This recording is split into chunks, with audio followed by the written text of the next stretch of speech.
మాజీ governor CH Vidyasagar Rao స్వీయ చరిత్ర రాసుకున్నారు. ఉనికి పేరుతో పుస్తకాన్ని తీసుకొచ్చారు. ఆ పుస్తకావిష్కరణకు ముఖ్య అతిథిగా సీఎం రేవంత్ రెడ్డి హాజరయ్యారు. ప్రస్తుతం ఆ ప్రోగ్రాంలో సీఎం మాట్లాడుతున్నారు. లైవ్ లో చూద్దాం.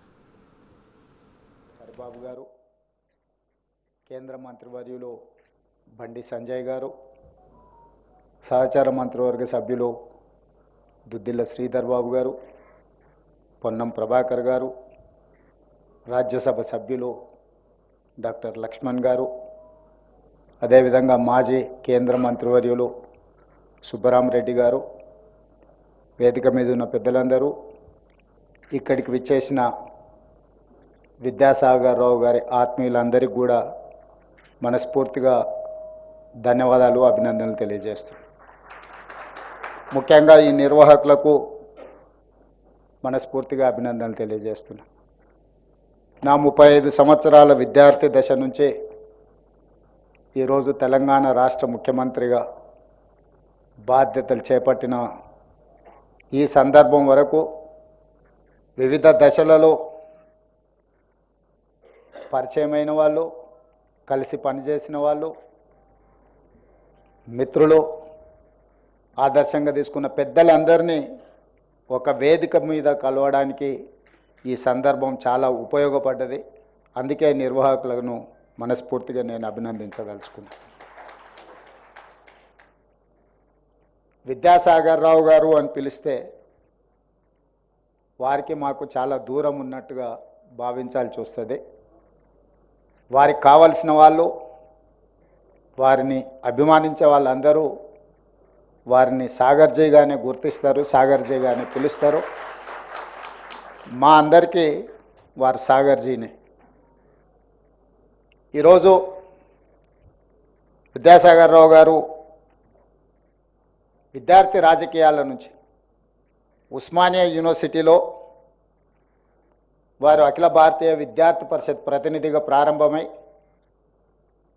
ఆ తర్వాత శాసనసభ్యుడిగా 3 సార్లు బాధ్యత నిర్వహించి ఆ తర్వాత ఉమ్మడి ఆంధ్రప్రదేశ్ భారతీయ జనతా పార్టీ అధ్యక్షుడిగా, ఆ తర్వాత కేంద్ర సహాయ మంత్రిగా, ఆ తర్వాత ఈ దేశంలోనే ఒకటి అత్యంత రాజకీయ చైతన్యం ఉన్న రాష్ట్రం అయితే ఇంకొక రాష్ట్రం ఈ దేశ ఆర్థిక వ్యవస్థనే శాసించగలిగిన శక్తి సామర్థ్యాలు ఉన్న రాష్ట్రం.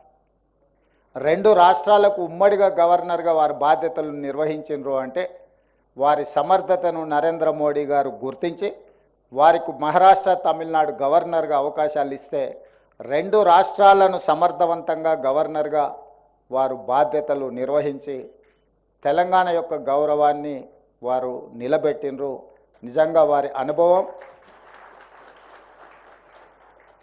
విద్యార్థి పరిషత్ కార్యకర్త నుంచి ఉమ్మడి రాష్ట్రాల గవర్నర్గా వారు వివిధ హోదాలు చేపట్టిన దాదాపుగా 5 దశాబ్దాలు విద్యార్థి దశ నుంచి ఈ రోజు వరకు వారు ప్రజా జీవితంలో ఉన్నారు.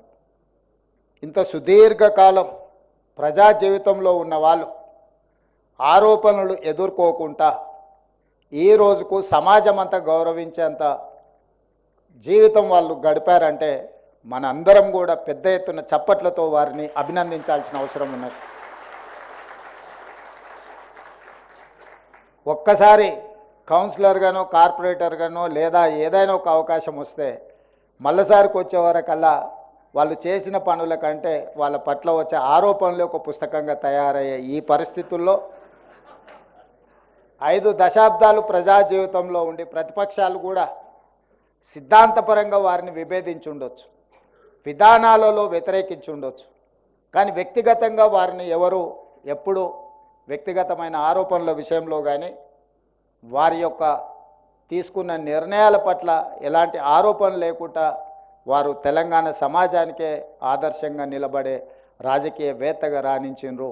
ఇలాంటి వాళ్ళు చాలా అరుదు. ఈరోజు ఆనాడు ఉస్మానియా యూనివర్సిటీలో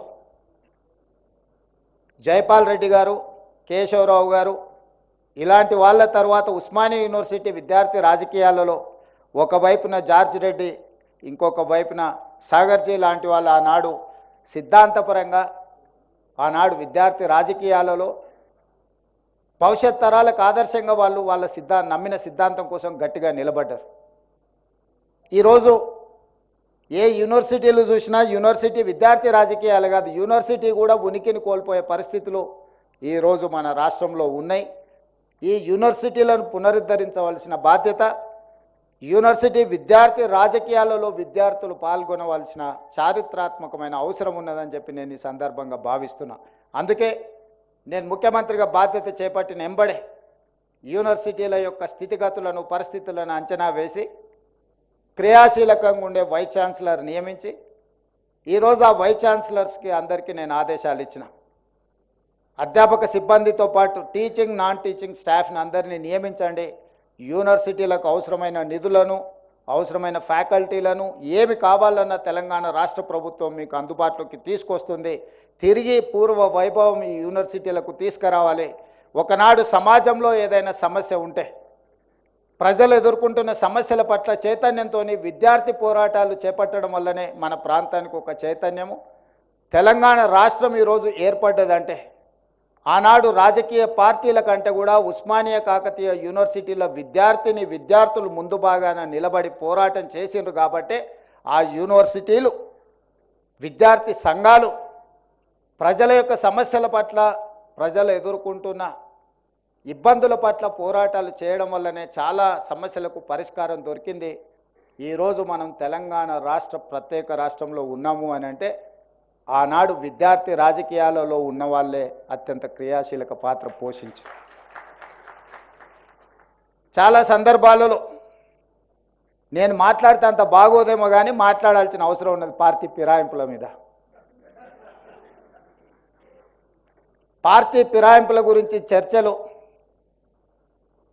సిద్ధాంతపరమైన భావజాలం, విద్యార్థి దశలో సిద్ధాంతపరమైన భావజాలంలో రాణించిన వాళ్ళు తక్కువ ఉండడం వల్లనే, విద్యార్థి రాజకీయాలలో చైతన్యం కోల్పోవడం వల్లనే ఈరోజు ప్రజా జీవితంలోకి వచ్చేవాళ్ళు ప్రజాప్రతినిధులుగా కావాలి, ఏదో రకంగా ఏదో ఒక పదవిలో ఉండాలి. కాబట్టి ఏ పార్టీ అయినా పర్వాలేదు, మాకు పదవి ఉంటే చాలు అనుకునే పరిస్థితులు ఈరోజు రాష్ట్రంలో ఈరోజు వచ్చినాయి. దీనికి కారణం విద్యార్థి రాజకీయాలు సిద్ధాంతపరమైన విధానాలు లోపించడమే దీనికి కారణం. విద్యార్థి రాజకీయాలలో సిద్ధాంతపరంగా రాణించిన వాళ్ళు ఉంటే అధికారం వచ్చినా రాకపోయినా నమ్మిన సిద్ధాంతం కోసం దశాబ్దాల కాలం పాటు ఆ సిద్ధాంతం కోసం పనిచేసిన వాళ్ళు, జీవితాలను త్యాగం చేసిన వాళ్ళు ఎంతోమంది కనిపిస్తారు. అలాంటి విద్యార్థి రాజకీయాలు మళ్ళీ తెలంగాణ రాష్ట్రంలో పునరుద్ధరించవలసిన బాధ్యత మన అందరి మీద ఉన్నది. ముఖ్యంగా వేదిక మీద ఉన్న పెద్దలందరూ మనందరం కూడా ఒక స్ఫూర్తిని ఇవ్వాల్సిన అవసరం ఉన్నది. మనందరం కూడా ఈ విద్యార్థి రాజకీయాలను ప్రోత్సహించాల్సిన అవసరం ఉన్నది. లేకపోతే చైతన్యం కోల్పోయి రాష్ట్ర అభివృద్ధిలో ఈరోజు మనం వెనుకబడే పరిస్థితి వస్తుంది. వీరు రచించిన వారి ఆలోచన, వారి అనుభవాలు రాబోయే విద్యార్థి రాజకీయాలలో ఎవరైతే రాణించాలనుకుంటారో వాళ్ళందరూ కూడా చదవాల్సిన అవసరం ఉన్నది.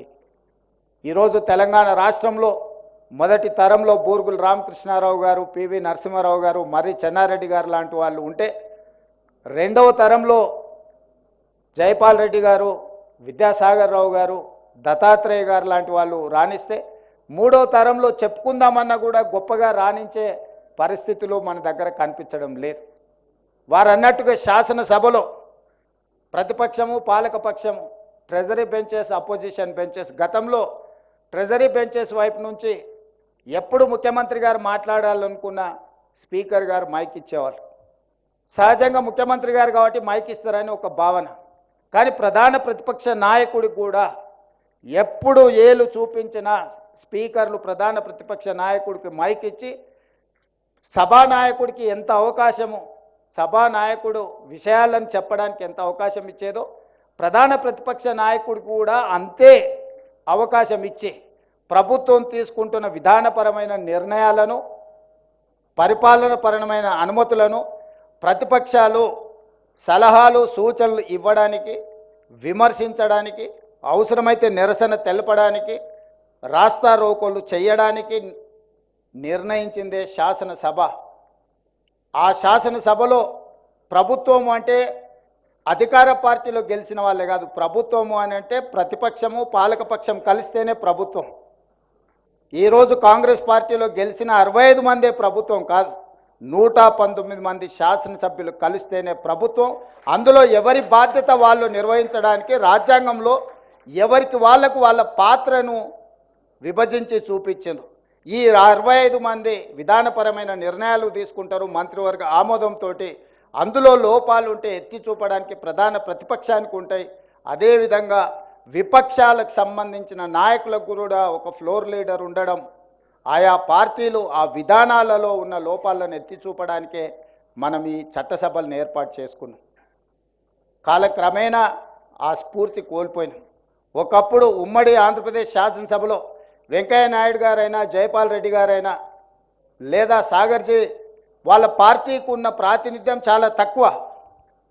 కానీ విషయాలను లేవనెత్తడంలో, ప్రభుత్వాలను నిలదీయడంలో కమ్యూనిస్టులు కానీ లేకపోతే భారతీయ జనతా పార్టీకి సంబంధించిన నాయకులు ఎంతో క్రియాశీలక పాత్ర పోషించేది.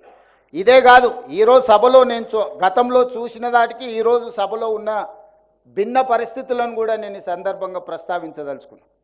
పాలకపక్షానికి ప్రధాన ప్రతిపక్షానికి ప్రతిస్తంభన వచ్చినప్పుడు, అంశాల విషయంలో విభేదాలు వచ్చినప్పుడు, సభ పదే పదే వాయిదా పడ్డప్పుడు ఇలాంటి పక్షాలు, అది కమ్యూనిస్టులు కావచ్చు, భారతీయ జనతా పార్టీ సంబంధించిన నాయకులు కావచ్చు, ఆనాడు సాగర్జీ లాంటి వాళ్ళు లేచి 2 పక్షాల మధ్యలో ఒక సమన్వయం చేసి సభ వాయిదా పడితే స్పీకర్ గారి రూమ్లో పాలకపక్షాన్ని ప్రతిపక్షాన్ని శాసనసభ వ్యవహారాల మంత్రులతో అవసరమైతే ముఖ్యమంత్రులతో కూడా మాట్లాడి ఆ ప్రతిస్తంభనను తొలగించి మళ్ళీ చర్చలు కొనసాగించే విధంగా సభను ముందుకు తీసుకెళ్లడానికి ఆ రోజు సమన్వయం చేసేది.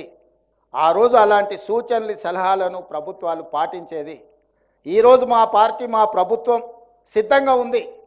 అందుకే నేను వచ్చిన దాదాపుగా ఈ 13 నెలల్లో ఏ ఒక్క రోజు కూడా ప్రతిపక్షానికి సంబంధించిన శాసనసభ్యులను సభల నుంచి మేము బహిష్కరించలేదు.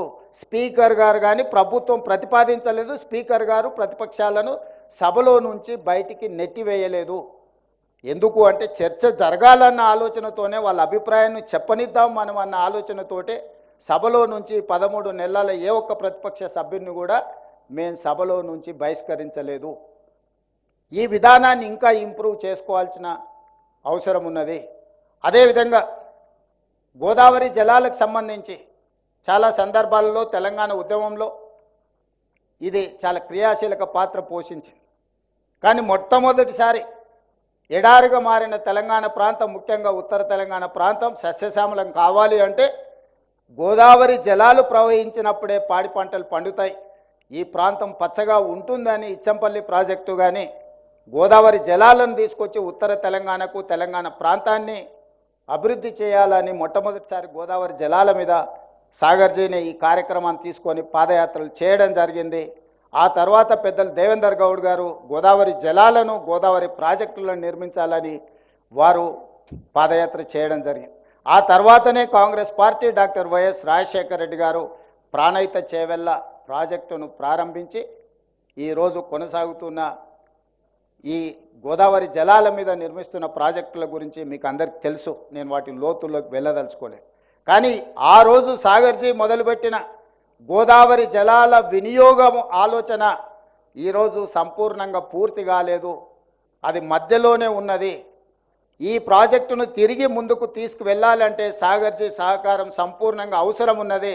గతంలో ఒకసారి గవర్నర్ గారు తేనీటి విందుకు పిలిచినప్పుడు నేను వారితో ప్రత్యేకంగా మాట్లాడిన మహారాష్ట్ర ముఖ్యమంత్రి ఫడ్నవీస్ గారు, ఆ రోజు వారు ఉప ముఖ్యమంత్రిగా ఉండే, సాగునీటి పారుదల శాఖ మంత్రిగా వారు ఉన్నారు, వారితో మీరు మాట్లాడి మహారాష్ట్రలో ముంపుకు గురవుతున్న భూమిని కొంత తెలంగాణ ప్రభుత్వానికి భూసేకరణ కింద మనకు ఇప్పిస్తే తిరిగి మనం గోదావరి జలాలను తెలంగాణ కోసం వినియోగించుకోవడానికి తక్కువ ఖర్చుతో ఎక్కువగా, ఇంతకుముందు దత్తాత్రేయ గారు చెప్పినారు, లిఫ్టుల కంటే కూడా సహజంగా వచ్చే వాటర్ని మనం వాడుకుంటే ఎక్కువ ప్రయోజనం ఉంటుంది, నిర్వహణ ఖర్చు తగ్గుతుంది అని. ఈరోజు ఆ గోదావరి జలాలను ఆ రకంగా వినియోగించుకోవాలి అని అంటే సాగర్జీ అనుభవం, సాగర్జీ పరిచయం ఈరోజు తెలంగాణ రాష్ట్రానికి అవసరం ఉన్నది. ఈరోజు ఫడ్నవీస్ గారు మహారాష్ట్ర ముఖ్యమంత్రిగా ఉన్నారు, వారు మహారాష్ట్ర గవర్నర్గా సేవలు అందించారు. ఫడ్నవీస్ గారు ముఖ్యమంత్రిగా ఉన్నప్పుడు వారు ఖచ్చితంగా వారితో మాట్లాడి తుమ్మిడిహెట్టి దగ్గర మనకు అవసరమైన భూసేకరణ మహారాష్ట్ర ప్రాంతంలో ఏదైతే ఉన్నదో ఆ భూసేకరణకు వారి సహకారం తప్పకుండా తీసుకుంటాం. నాకు ఎలాంటి భేషజాలు లేవు. తెలంగాణ రాష్ట్ర అభివృద్ధిలో భాగంగా ఎవరి సహకారాన్ని తీసుకుంటాను, ఎవరినైనా నేను కలుస్తాను. ఎన్నికలు వచ్చినప్పుడే నా పరంగా రాజకీయాలు, ఎన్నికల తర్వాత తెలంగాణ రాష్ట్ర అభివృద్ధి లక్ష్యంగా అందులో అనుభవం కలిగిన సాగర్జీ లాంటి వాళ్ళ అనుభవాన్ని మనం తీసుకుంటే ఈ తెలంగాణ రాష్ట్రానికి ఎంతో మేలు జరుగుతుంది. నిన్నగాక మొన్న ప్రధానమంత్రి గారితో నేను మాట్లాడినప్పుడు కూడా స్పష్టంగా చెప్పిన, మీరు 5 ట్రిలియన్ ఎకానమీ గురించి ఈ దేశ ఆర్థిక సంపదను పెంపొందించాలని మీరు ఈ దేశం ముందు పెట్టారు. 5 ట్రిలియన్ ఎకానమీకి మనం చేరాలి అని అంటే నా తెలంగాణ రాష్ట్రం నుంచి నేను 1 ట్రిలియన్ ఎకానమీని కాంట్రిబ్యూట్ చేస్తా. 1 ట్రిలియన్ ఎకానమీని కాంట్రిబ్యూట్ చేయాలంటే ప్రధానమంత్రిగా మీరు మాకు కొన్ని అనుమతులు ఇవ్వాలి, కొంత సహకరించాలని సూటిగా ప్రధానమంత్రి గారిని నేను విజ్ఞప్తి చేసిన. అందులో భాగంగా హైదరాబాదు నగరం వేగంగా విస్తరిస్తుంది. విశ్వనగరం కావాలంటే మెట్రో రైలు విస్తరణ జరగాలి. మెట్రో రైలు విస్తరణ జరిగినప్పుడే ఈ నగరం యొక్క అభివృద్ధికి తోడ్పాటు ఉంటుంది. అదేవిధంగా రీజనల్ రింగ్ రోడ్, ఈరోజు ఔటర్ రింగ్ రోడ్, అంతర్జాతీయ ఎయిర్పోర్ట్, ఐటీ కంపెనీలు, ఫార్మా కంపెనీలు ఈరోజు దేశంలోనే మన నగరానికి ఒక గుర్తింపు. మన తెలంగాణ రాష్ట్ర ఆదాయంలో 60% ఈరోజు హైదరాబాదు నగరం నుంచే వస్తుందంటే ఇలాంటి గోదావరి, కృష్ణా నదీ జలాల తాగునీటి ప్రాజెక్టులతో పాటు మెట్రో రైల్ ఇలాంటి ప్రాజెక్టులే ఈరోజు మనం అభివృద్ధి పదం వైపు నడపడానికి ఉపయోగపడ్డాయి.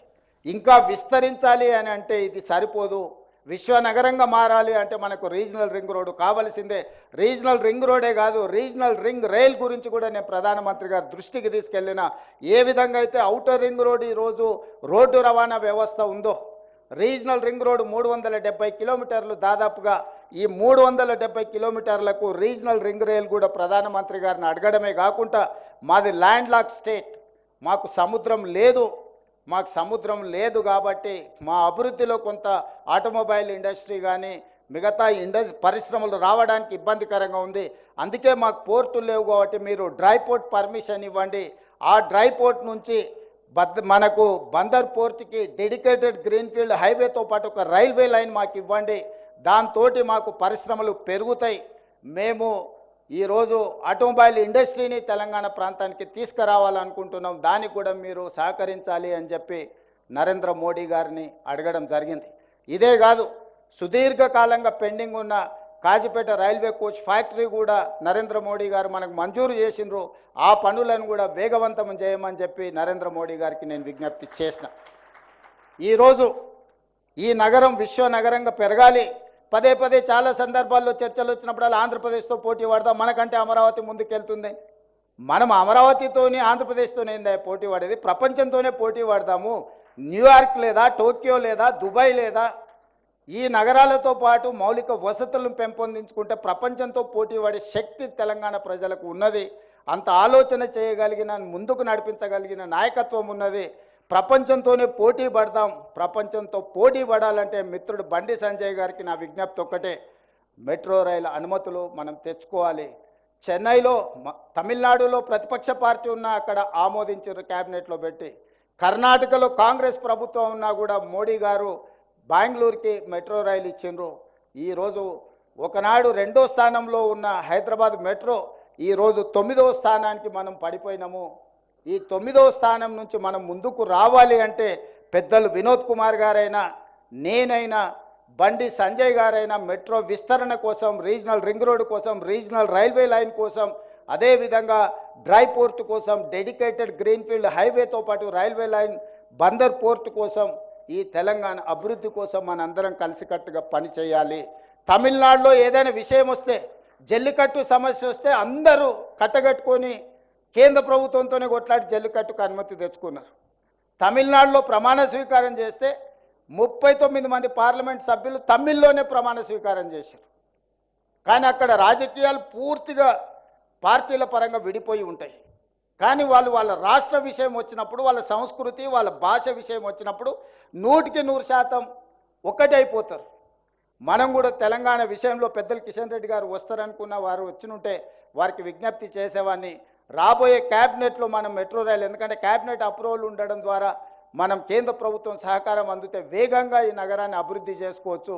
ఈ అభివృద్ధికి సంబంధించిన విషయాలు అదేవిధంగా యంగ్ ఇండియా స్కిల్స్ యూనివర్సిటీ స్కిల్స్ని అప్గ్రేడ్ చేసుకోవాలనుకుంటున్నాం. మనము 1956లో ప్రారంభించిన ఐటీఐలు ఇండస్ట్రియల్ ట్రైనింగ్ ఇన్స్టిట్యూట్లు ఆ రోజు ఏ సిలబస్ ఇచ్చిందో ఈరోజు అదే సిలబస్తో ముందుకు పోతున్నాం. సర్టిఫికేట్ తీసుకొని బయటకు వస్తే అక్కడ తీసుకుంటున్న ట్రైనింగ్ బయట ఉపయోగం లేదు. వాడు అంబాసిడర్ కార్ మీద ట్రైనింగ్ చేసి వస్తాడు, బయటకు వస్తే అంబాసిడర్ కార్ దొరకదు, వాడు ఏదైనా పని చేద్దామన్నా.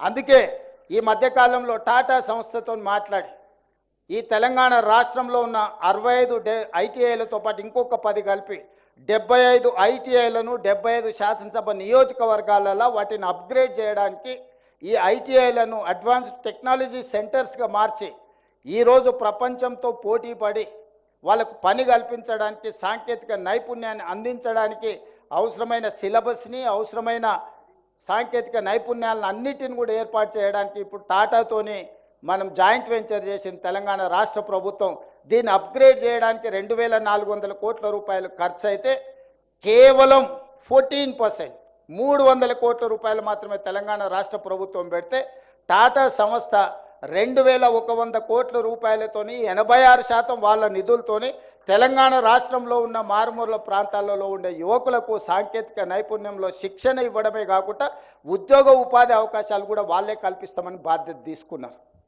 ఈరోజు మనం young India skills university PPP మోడల్లో తీసుకున్న పబ్లిక్ ప్రైవేట్ పార్ట్నర్షిప్ గవర్నమెంట్ ఒక ఫెసిలిటేటర్గా మాత్రమే ఉంది. ఆ యూనివర్సిటీ చైర్పర్సన్గా ఆనంద్ మహేంద్ర గ్రూప్ చైర్మన్ని ఈరోజు మనం యంగ్ ఇండియా స్కిల్స్ యూనివర్సిటీ చైర్పర్సన్గా పెట్టినాం. శ్రీనిరాజును వైస్ చైర్మన్గా పెట్టినాం. బోర్డ్ ఆఫ్ డైరెక్టర్స్లో ఈరోజు అపోలో లేకపోతే రెడ్డి ల్యాబ్స్ అన్ని కంపెనీలలో లిజెండ్స్ ఎవరైతే కంపెనీలు ఉన్నారో వాళ్ళందరినీ బోర్డులో డైరెక్టర్లుగా పెట్టినాం.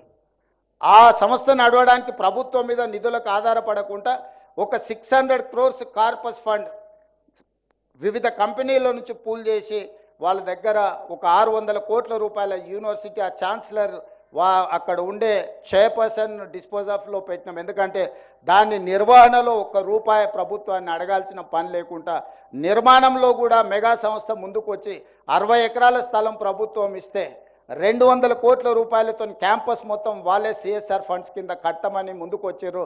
June 2 లోపల ఆ క్యాంపస్ మొత్తం సిద్ధం చేస్తున్నాం.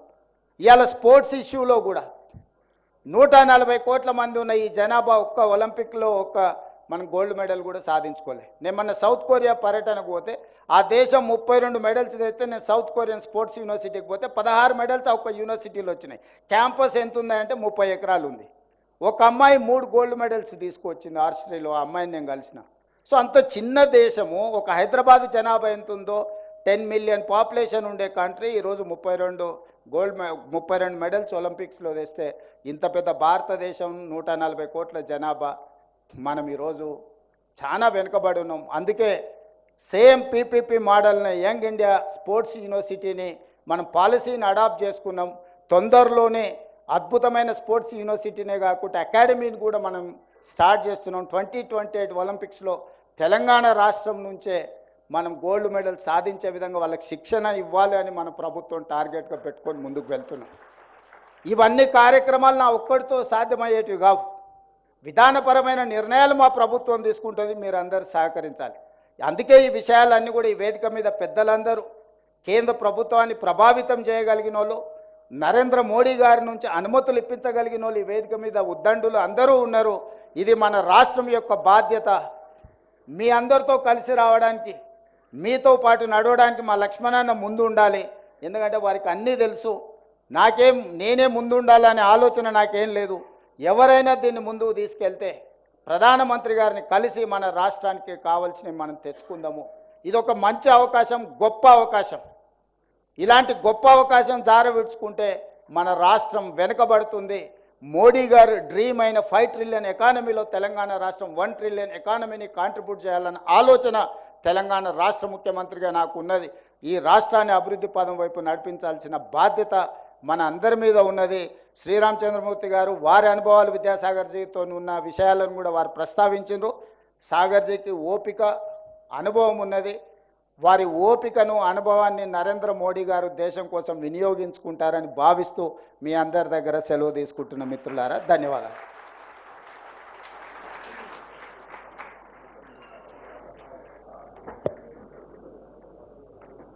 Memento presentation.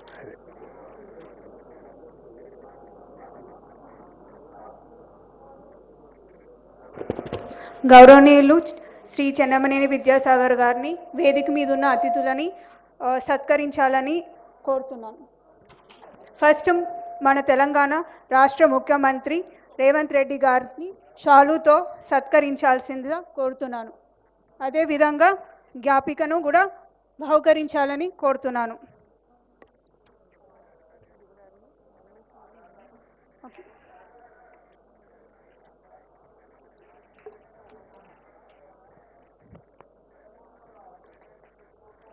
Next Bandaru Dattatreya గారిని షాలుతో సత్కరించాలని కోరుతున్నాను.